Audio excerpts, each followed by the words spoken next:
Hello दोस्तों, welcome to फिक्शनवर्स, जहां कहानियां सिर्फ सुनी नहीं जाती, महसूस की जाती हैं। आज हम सुनेंगे a song of ice and fire series की पहली किताब अ गेम ऑफ थ्रोन्स का चैप्टर 34, जिसमें पीओवी है कैटलिन स्टार्क का। यह वहीं से शुरू होता है जहां चैप्टर 28 खत्म हुआ था। कैटलिन ने पहली बार सुना था, king in the north. Robb अब सिर्फ उसका बेटा नहीं, अब उत्तर का राजा बन चुका था, और वह एक मां अब राजनीति के शतरंज में एक राजा की जननी थी। कहानी शुरू होती है। रिवरलैंड्स की धरती अब उसकी आंखों के आगे थी। लंबी यात्रा के बाद थकी हुई लेकिन दृढ़ संकल्प से भरी कैटलिन स्टार्क रिवर रन के मुख्य द्वार पर खड़ी थी। Open the gates. स्टार्क के बैनर हवा में फड़फड़ा रहे थे, grey dire wolf in white field. अंदर से द्वार धीरे धीरे खुला और सामने खड़े थे तली सैनिक। कैटलिन को देखते ही झुके। लेडी स्टार्क, रिवर रन आपका स्वागत करता है। पर उसकी आंखें किसी और को खोज रही थी। होस्ट तली, उसके पिता।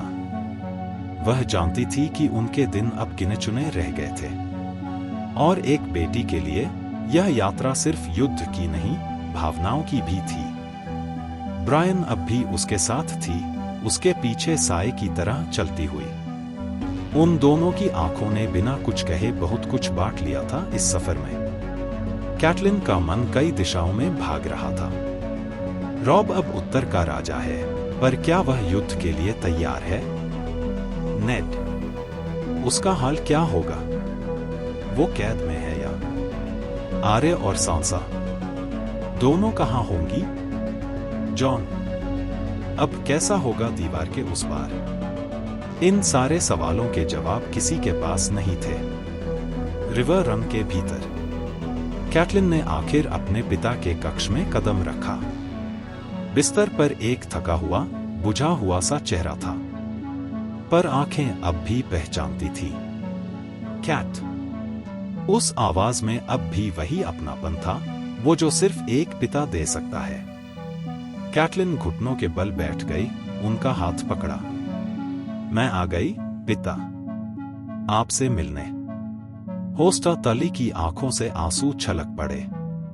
तुम अब एक मां हो, और तुम्हारा बेटा एक राजा। राजा नहीं, पिता, उसने जवाब दिया।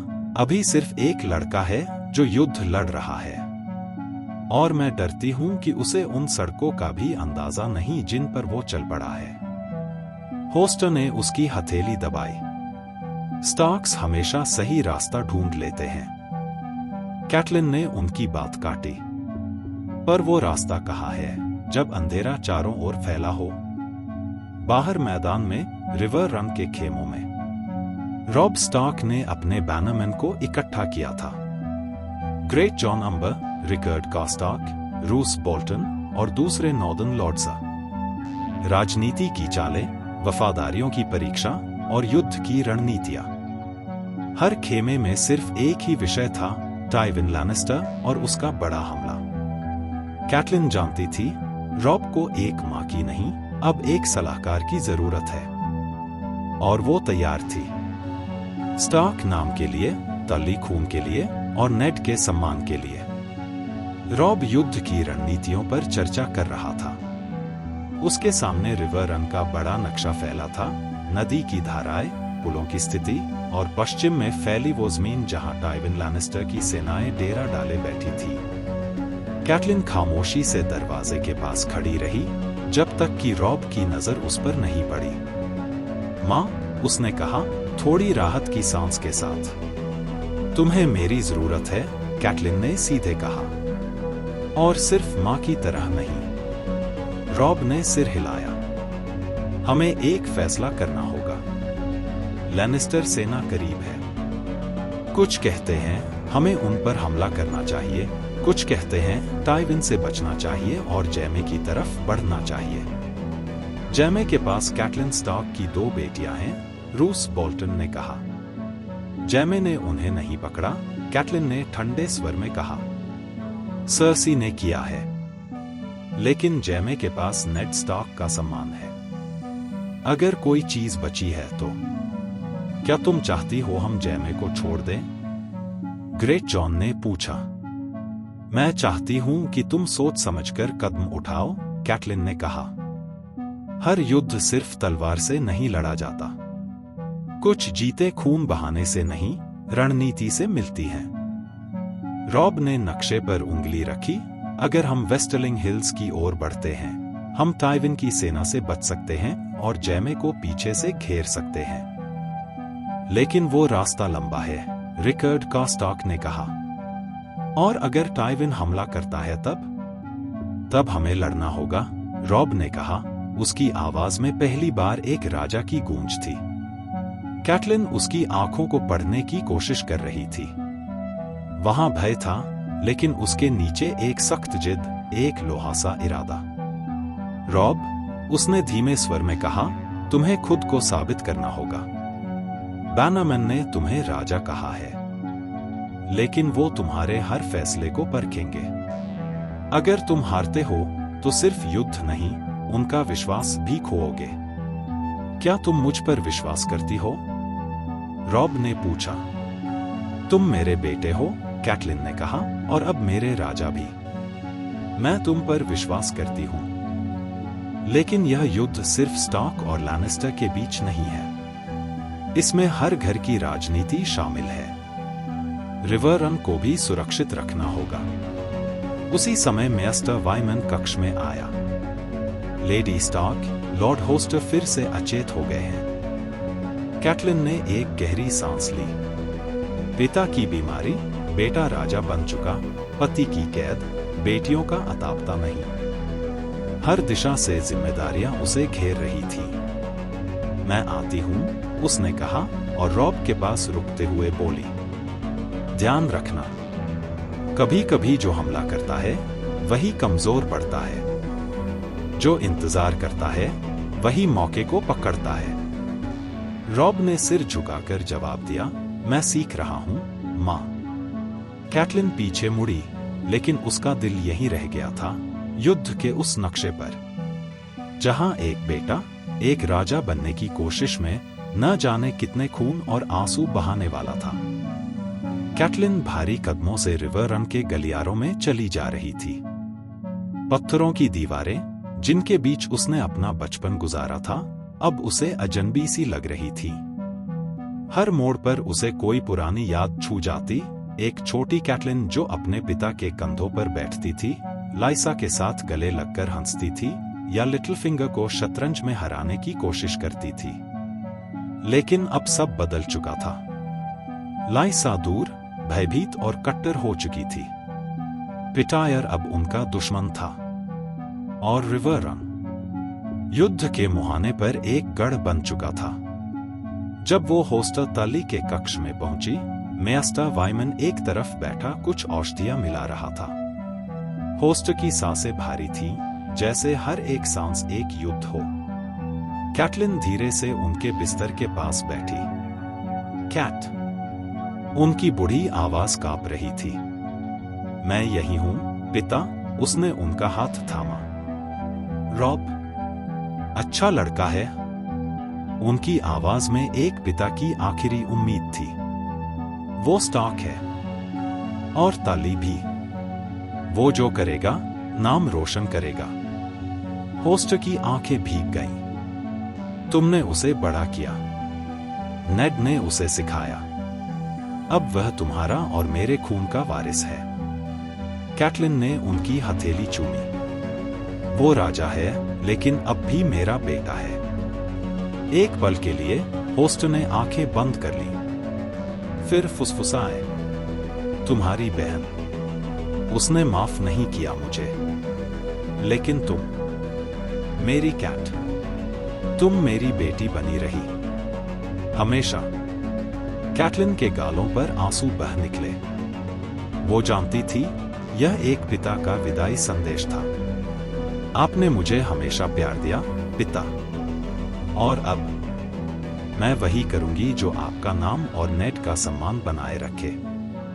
होस्टर ने उसकी उंगलियों को जरा सा दबाया, फिर आंखें धीरे धीरे बंद हो गईं। सांसें अब धीमी थी, लेकिन दिल अब भी धड़क रहा था। बाहर मैदान में रॉब ने अपने बैनरमैन को एकत्र किया था।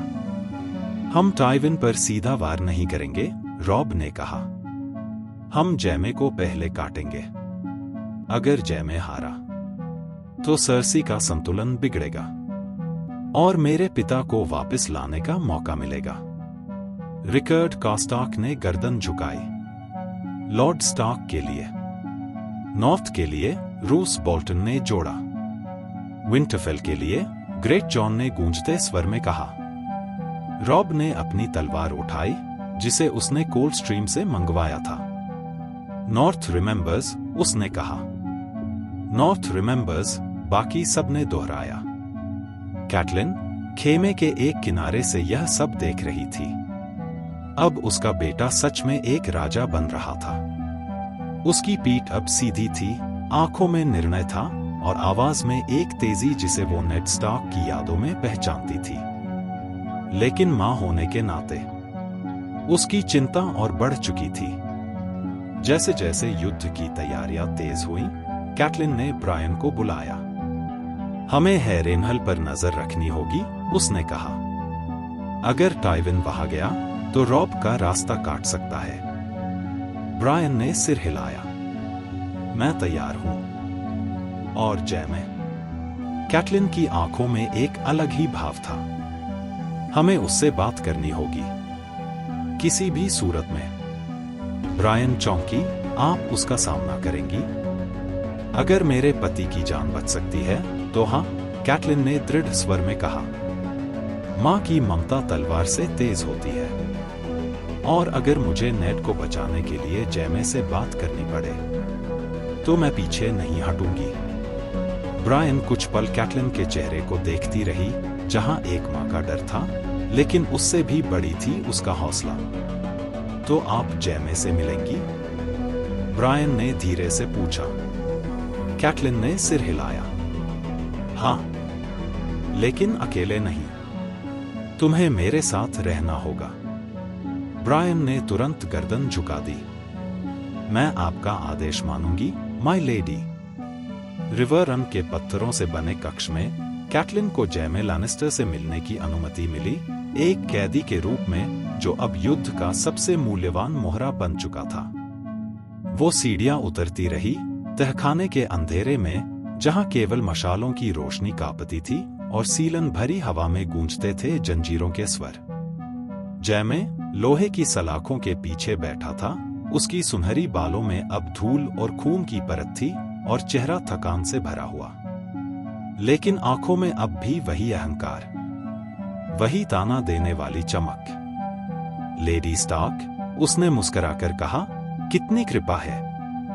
एक सुंदर महिला एक कैदी से मिलने आई है। कैटलिन ने उसे घूरा, बिना पलक झपकाए। मैं एक मां हूं, उसने कहा, जो अपने पति की जान बचाना चाहती है। और तुम्हारे पास वो ताकत है, जैमे लैनिस्टर। जैमे ने व्यंग्य से कहा। मैं? ताकत? मुझे तो देखो, जंजीरों में जकड़ा हुआ, एक गंदे कोने में सड़ता हुआ। ताकत बातों में होती है, जैमे, कैटलिन ने कहा। तुम एक पिता हो। तुम्हारे बच्चे किंग्स लैंडिंग में सुरक्षित हैं, है ना? तुम उन्हें खोना नहीं चाहोगे। जैमे का चेहरा पल भर को गंभीर हो गया, लेकिन उसने खुद को फिर मुस्कान में ढाल लिया। तुम मुझसे क्या चाहती हो? मेरे पति को रिहा किया जाए। कैटलिन की आवाज स्थिर थी, लेकिन भीतर लावा जैसा कुछ सुलग रहा था। और बदले में? कैटलिन ने धीरे धीरे कहा, तुम्हें रिहा किया जाएगा अगर तुम वचन दो कि तुम किंग्स लैंडिंग जाओगे और अपने लोगों से नेड को छोड़ने को कहोगे। जैमे ने अपनी हथकड़ियों को घसीटा, लोहे की आवाज गूंजी। मैं वादा कैसे कर सकता हूं, जब मेरी बहन खुद रानी है और मेरी रगों में वही जहर दौड़ता है जो उसका है। हर जहर का कोई न कोई होता है, कैटलिन बोली। और कभी कभी इंसान सबसे बड़ी साजिश को तोड़ देता है सिर्फ एक सही फैसले से।